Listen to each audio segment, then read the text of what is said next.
Being an artist in today's online world has become a little more complex than it used to be. This is because if an artist chooses to sell their work themselves, they are not only acting as the artist, but also an entrepreneur. In this video, I'm going to share with you my number one business tip for artists. And this is by far the most important and conflicting skill that I've had to learn as the result of a choice to be self-represented. Whenever I share this with artists, their reactions are initially offended until they allow me to explain it a little bit. If you want to run a successful and professional career as an artist where you're selling your work yourself, you need to be emotionally and personally disconnected from your work as soon as it leaves your studio. Let me explain. Artists value creation and are driven by their passion to create valuable artworks, whereas entrepreneurs create value and are driven by people who value their creation because it solves their problem or satisfies a want. The artist creates from the core of self, whereas the entrepreneur is very externally focused on factors that influence their business decisions. From a business perspective, there is no personal attachment between the individual product, the art, and the overall objective of the business, making an income. I do not mean in any way that the business doesn't love what they are selling. They have to be passionate and driven about what they are wanting to build their business around. The main difference is that it is not personal, and the decisions they make are not based on their emotional attachments to their product. I'm talking about a mindset here. Artists can be entrepreneurs and entrepreneurs can be artists.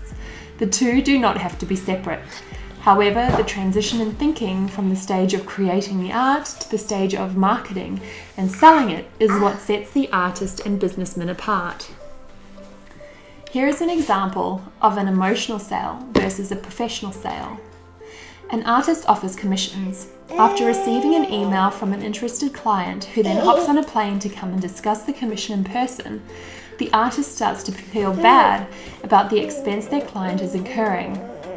After a meeting with the client, the artist quotes around $3,000, but then immediately says that if it's too much, they'd be able to drop the price to around $1,500. The client says they're happy to meet in the middle and settles on $2,000 for the artwork.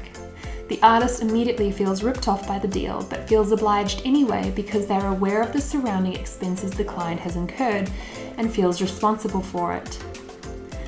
If the artist had their business hat on, they would have recognized that the client obviously values their work enough to fly out to see them, and that those expenses are not the concern of the artist. The original quote of $3,000 is given without hesitation or guilt because the businessman knows the numbers and knows the value of that art. The passion and belief in artwork they are selling to the client is contagious, and the value is evident in everything else that the client has seen in the artist. They don't feel personally responsible for the expense their client has incurred as a result of their deal. Your ability to be emotionally and personally detached from your work when it leaves the studio will also affect your ability to handle criticism. If you took feedback, especially negative feedback about your art personally, it would distress you for days and would affect your work going forward. If you were detached from it, you'd be like water off a duck's back. If anything, you would take the feedback and assess whether there is anything constructive to take from it.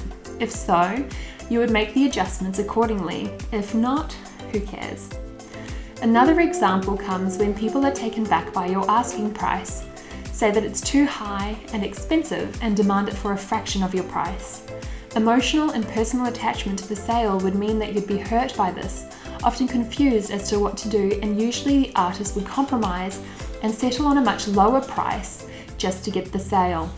The businessman would look at it knowing the value of the work, being passionate about their product and overall business, and not care about the people who want the best value for the cheapest price. They would focus on the people who appreciate their value and will understand that there will be less people willing to pay full price compared to that of people who want to score a bargain. You see, buyers don't care about the creator as much as they care about the product. So removing your personal feelings from the situation means that you too will be objective about the sale. It is not about not having any feelings about it. It's about not having personal and emotional feelings that influence your ability to stick to your core objectives as a business. It is vital that as an artist, you are able to be emotionally attached to your work and allow that to be the driving force of your creative process. However, if you want to go on and sell it yourself and make a business out of it, recognizing that once you put your work out there for sale, you have to take your artist hat off and put on your business hat. Even better is if you're able to wear both hats at the same time. To be both the artist and the businessman is a tricky balance. And when acted out elegantly, your collectors will love their personal interaction with the artist and the professional experience of buying the work directly from you. Finding a way to be objective about the business aspect of being an artist looks different for everyone. Some will find it easier than others. Personally, it took me around 3 years to get my head around my emotional responses versus my professional ones. So I can reassure you, it is a skill that takes practice and is a hard one to get used to, especially when you're already in a situation where you've been personally and emotionally provoked, when you actually need to be decisive and professional. If you have any experiences where you have been able to work through this in your career, please feel free to share them below. If you have any questions or would like to know something else on this topic, please pop your requests below as well, or send me a message. As always, I look forward to hearing from you. I can reassure you. Yeah.